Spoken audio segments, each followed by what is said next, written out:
Hello, everyone, and welcome to Geopolitical Trends. I'm so excited to be here with you. I wanted to give you an update, as I mentioned in my response to some of your comments. Some of you asked if I could do an update about what's taking place now between Canada and India regarding the assassination of the Canadian citizen of Sikh descent or Indian descent, Mr. Nijar, who was gunned down back in June 20th. Anyway, so I'm gonna get into it right there because I only have a short time here, but I didn't want to miss this opportunity because I promised you I will do an update to it soon. Well, apparently that more and more now, more evidence is coming forward. As to the nature of the evidence, we might never see that, and that's normal when it comes down to the work that intelligence services are involved in. This is not just in Canada, it's around the world. As a matter of fact, I'm going to even give you a brief history about even Indian intelligence services, just for you to have an understanding. So basically, what Canada's saying as of the last 24, 48 hours is that it has evidence from both SIGINT and human. SIGINT means signal intelligence, and human mean human intelligence. That's through surveillance, and both of them is considered surveillance. One of them can be the human factor, and the other one can be the electronic factor or signal. I'm sorry, signal aspects of it.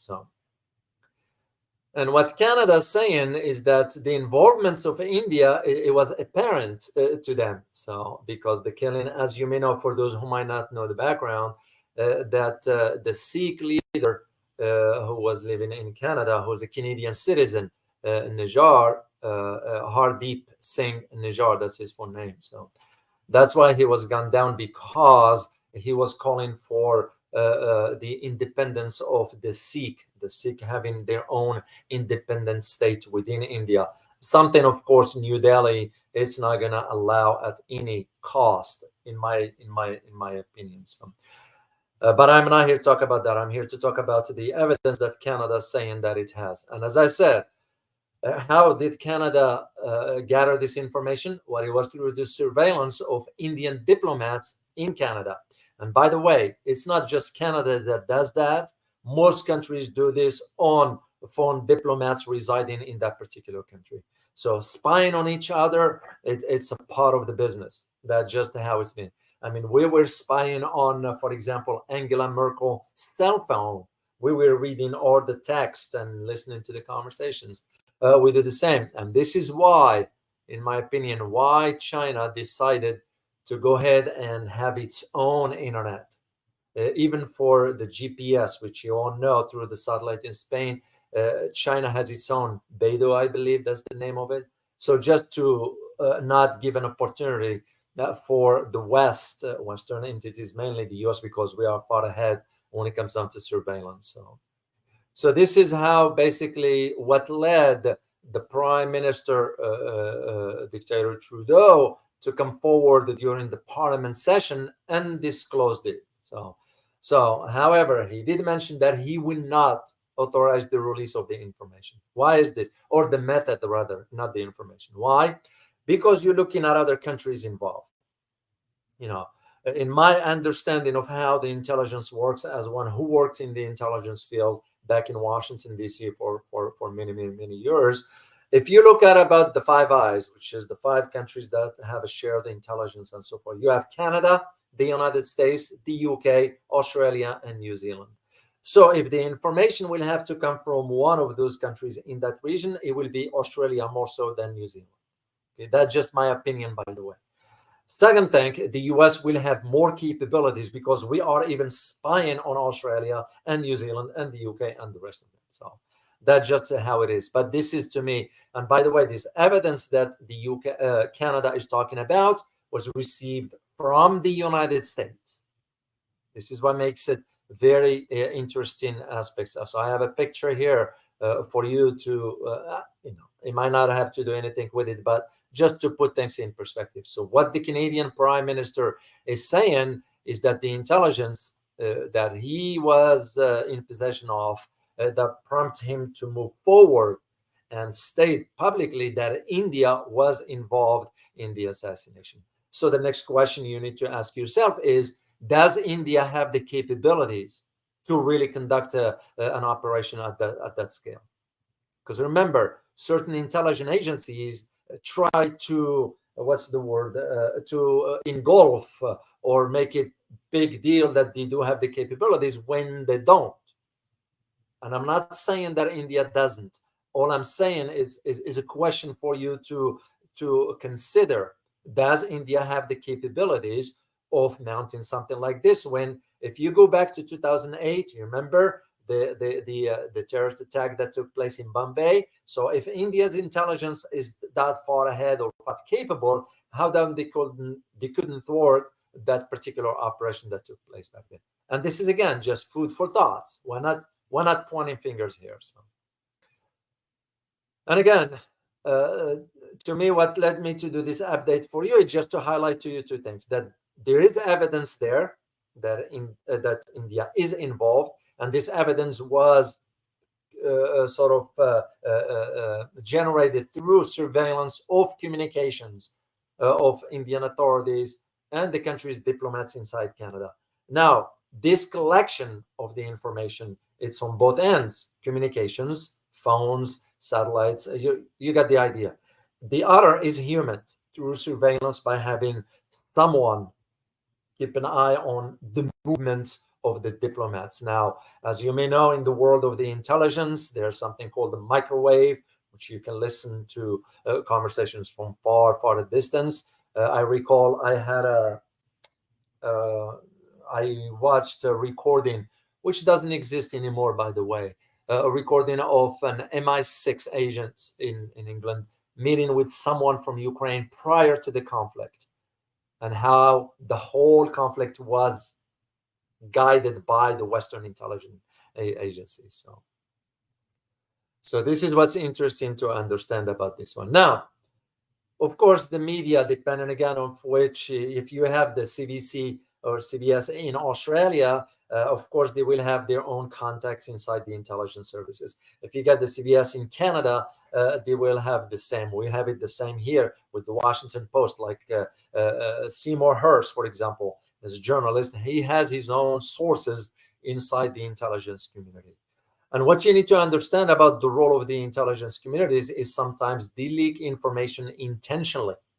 That means to divert the attentions of the public or the conversation altogether. So here is what's interesting. That was claimed by the Washington Post that the Prime Minister, Dictator Trudeau, did approach, now listen carefully, did approach Canada's intelligence allies. Who are we referring to? To the Five Eyes or the Four Eyes in addition to Canada. Several weeks ago, okay, and asked them to condemn the murder. But the other countries refused. They rejected Trudeau's request. So, and this is exactly what's confirmed by none other than U.S. Ambassador to Canada. His name is, I think, David Cohen, if I'm not mistaken. I have a picture of him here. This is the U.S. Ambassador to Canada. So, and he did sort of confirm this, but stopped short because he wasn't authorized to go further. He said, and I quote, "I will say this was a matter of shared intelligence, information," end of quote. So the way you're going to look at this, between especially the United States and Canada, there is a lot of shared information between the two. Canada, I don't see Canada doing anything without the U.S. approval. No matter what you hear, no matter what you read, because Canada won't be able to sort of take care of itself by itself. As one who lived in Canada, and I'm very familiar with the Canadian system. But I'm also one who worked inside the U.S. government and understand what's going on when it comes down to the realm of the intelligence aspects of it. And this is why even the U.S. ambassador to Canada, when he said, and I quote, "There was a lot of communication between the U.S.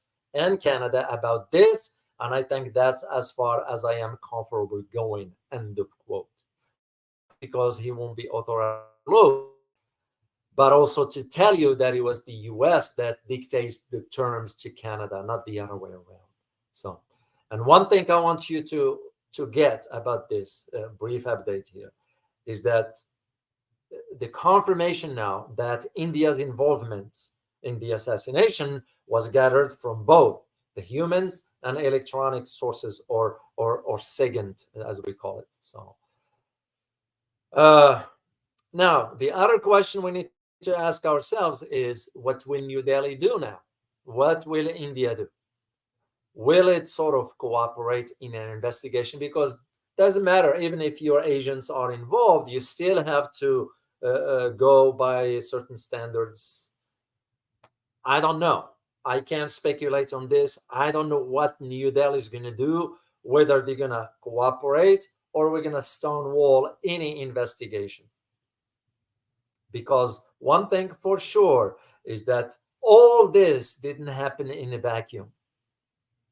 It did not. This is the same thing I'm seeing. And again, to elaborate even further, to think outside the box, is the US getting back at India? Well, if it is, why will I be surprised if India was mistaken that, well, I'm going to side with the West, well, the West is going to turn on you? That's how we have been conducting business for the last 50, 70 years.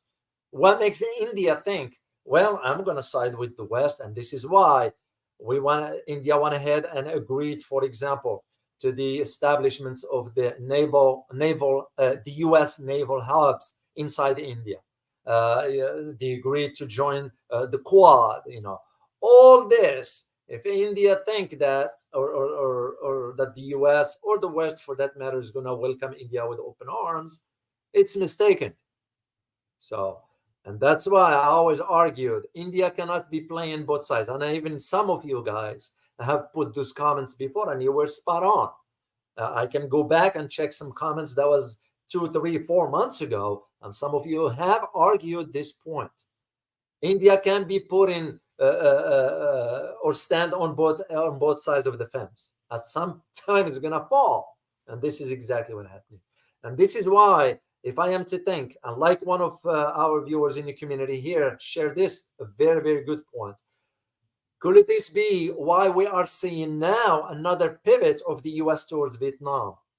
Is it because the US is realizing India might not be reliable, so we're going to have to count on another Asian countries, Vietnam, to counter China? I don't know. What do you think? It's because it's worth thinking.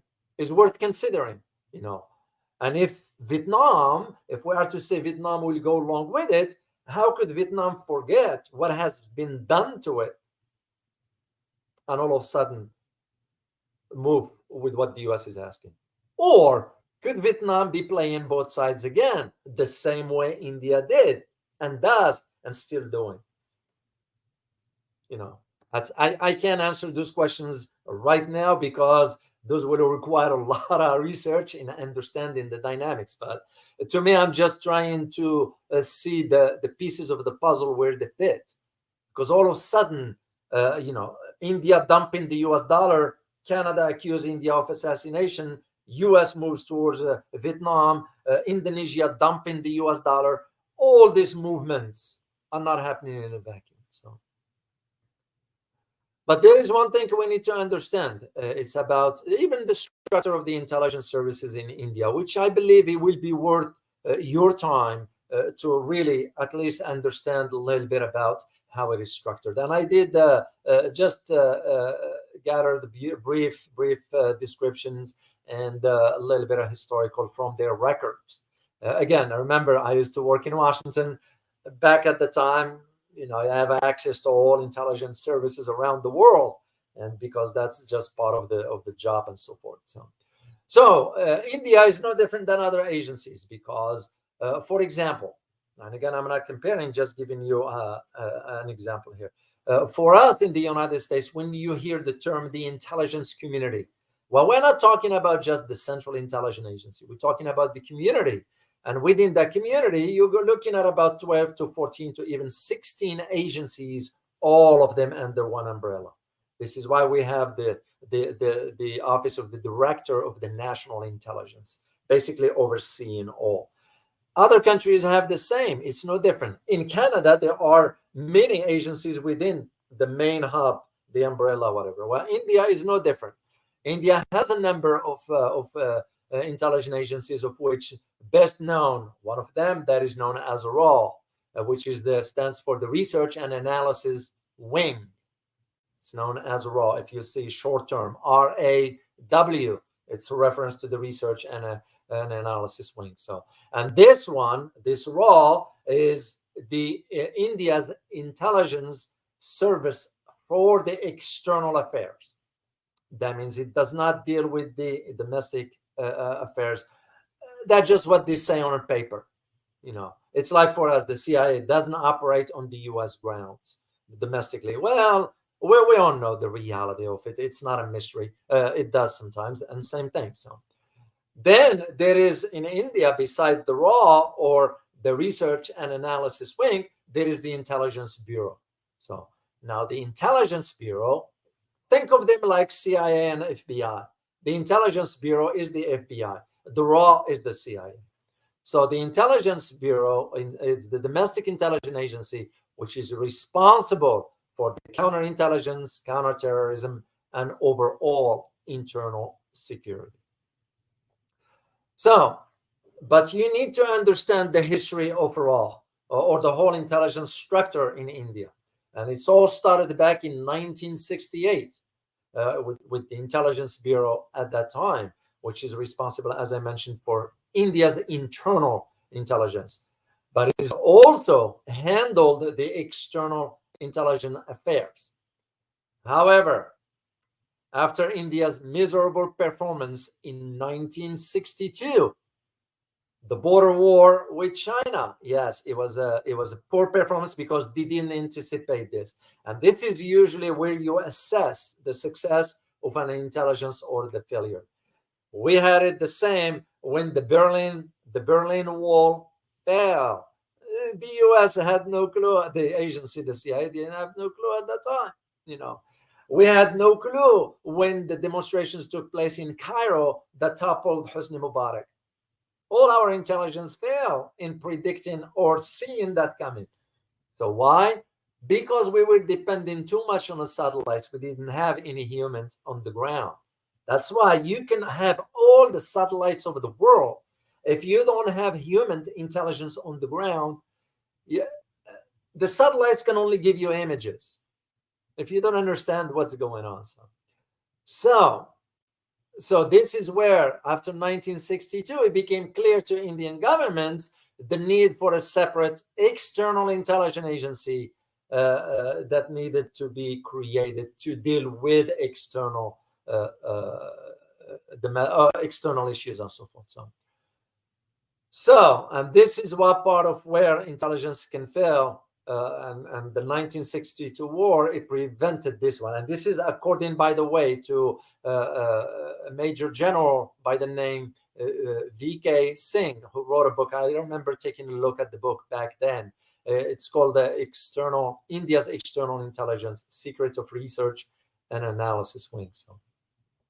So India's External Intelligence Agency, the RAW that is, has long faced allegation of meddling in its neighbors' affairs. Because remember, it was founded in 1968, and it was primarily to counter China's influence at that time. Over time, it has shifted its focus. Guess to whom? Can anybody guess to which country RAW has focused its attention? Let me see in the chat box if anybody can guess on which country it turns its focus on.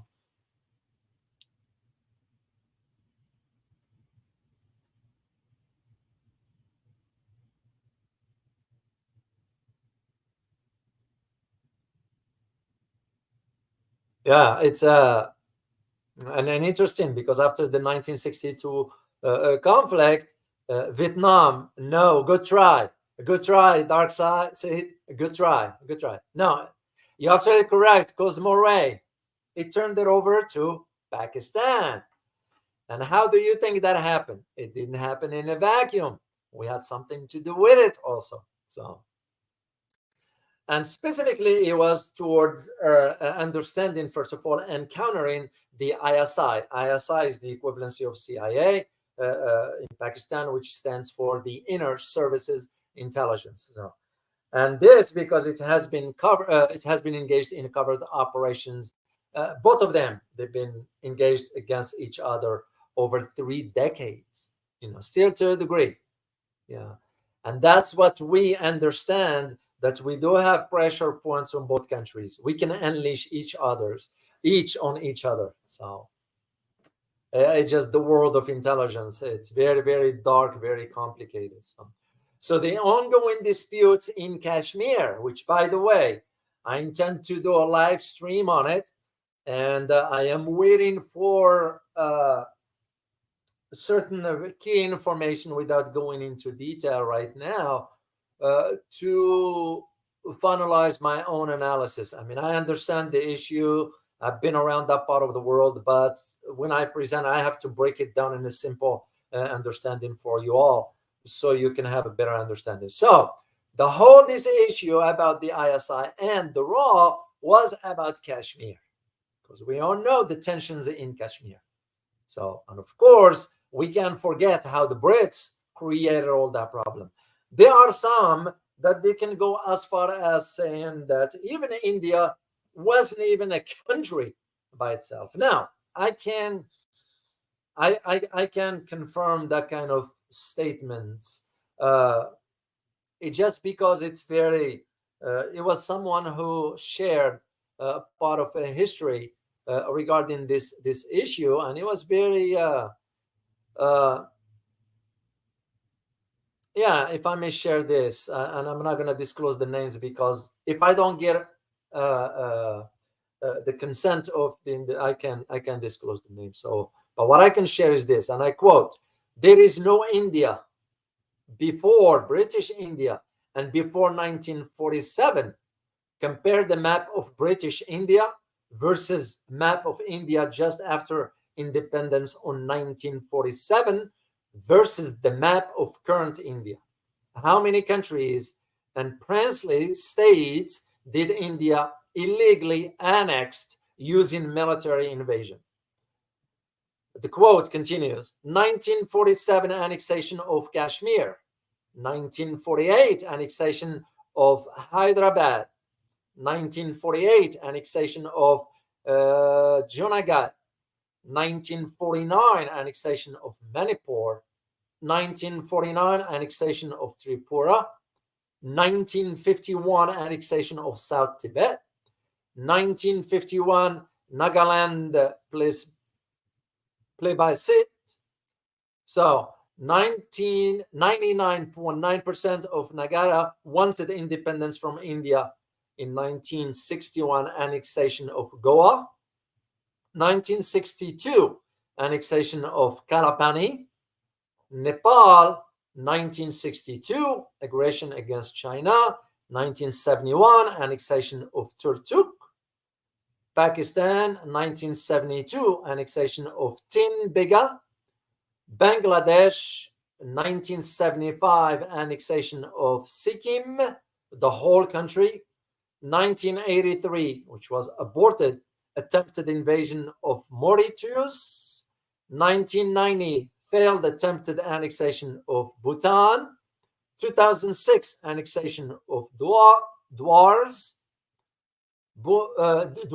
in Bhutan, 2013 annexation of Moreh, Myanmar, fake an expansionist country with no common ethnicity, skin, color, language, history, and sovereignty. End of quote. And once again, and I'm not saying we all have to think objectively to understand this dynamics. This is why I asked to go back to my original question. Now that evidence is there, and as I said, I don't think so Canada's going to disclose the detail of it. Why? Because it's too sensitive, the method by which it was collected. So, but if they have evidence, but at the same time, you have to be fair to India. Prove, show the evidence. That's like to maintain a democracy if we say, well, you are innocent till proven guilty. So that applies. So just to be fair, because we have to be objective on both ends of the spectrum. So Canada's saying that the evidence, I checked different sources and all to me confirmed there is the presence of two, SIGINT and human. And as one who worked in Washington, I understand what it means. But I also understand there is no way they're going to disclose this information. So it will always be a question mark. And that's why I asked, what will India do now? Will it cooperate in the investigation? Or will it stonewall any investigate or any attempt by Canada to investigate this matter? Because no matter how you look at it, the deceased or the targeted individual is a Canadian citizen. Yes, he's of a Sikh descent and so forth. And beside the point, he is a Canadian citizen, and the operation took place on a Canadian soil. Makes you also question Canadian intelligence capabilities. If they couldn't thwart this, then that's to me a failure. So just to go back to my point about India and ISI, so that's why for the last 3 or 4 decades, the disputes continue in Kashmir, which that one by itself continues to fuel main clashes between the two. So, however, Afghanistan now is sort of emerging as the new battleground.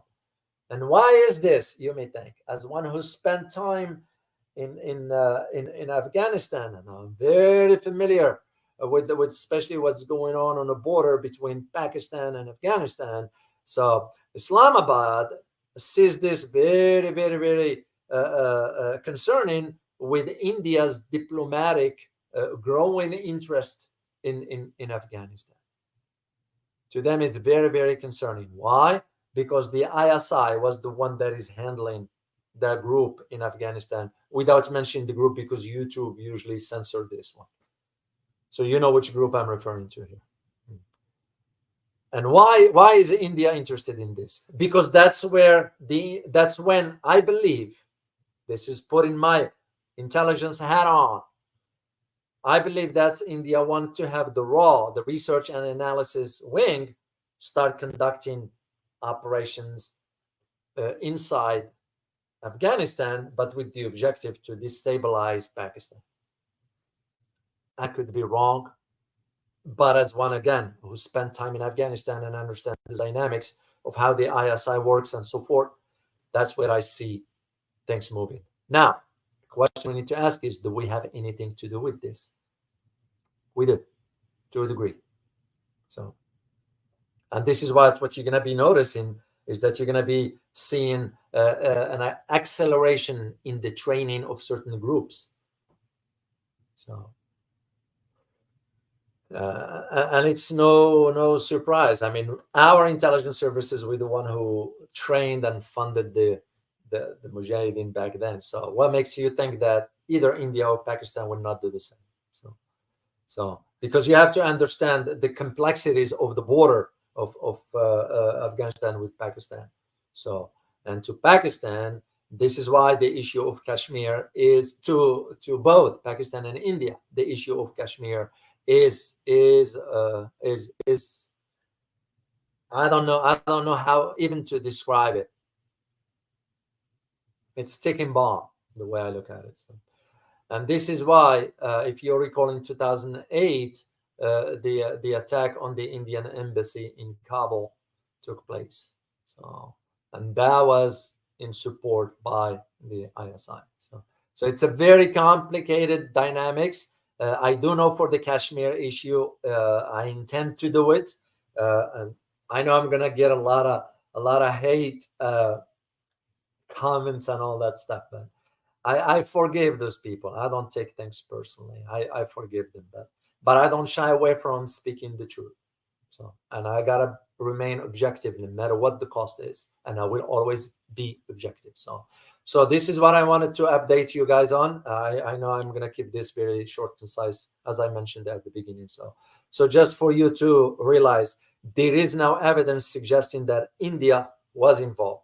The other question is, Does India have really the capabilities to go to a foreign soil and conduct an op like that? So, but if you have evidence, electronic surveillance, which means you were listening, that's part of what the electronic surveillance is all about. Yeah, it's behooves now the Canadian government to present that, put that evidence on the table for the whole world to see. But on the other hand, I don't see them doing this because it's going to compromise the other five members and the methodology by which the collection. And this is exactly what's going on, for example, in Japan. We are listening to all conversations that the Japanese government or even citizens are doing. So, and not just Japan, other countries as well. So, in any event, I just wanted to do an update for you. Hope you guys find it very informative, and I look forward to seeing you next time. As always, remember, to your politics impact your daily life in more ways than one. Till next time. Bye bye.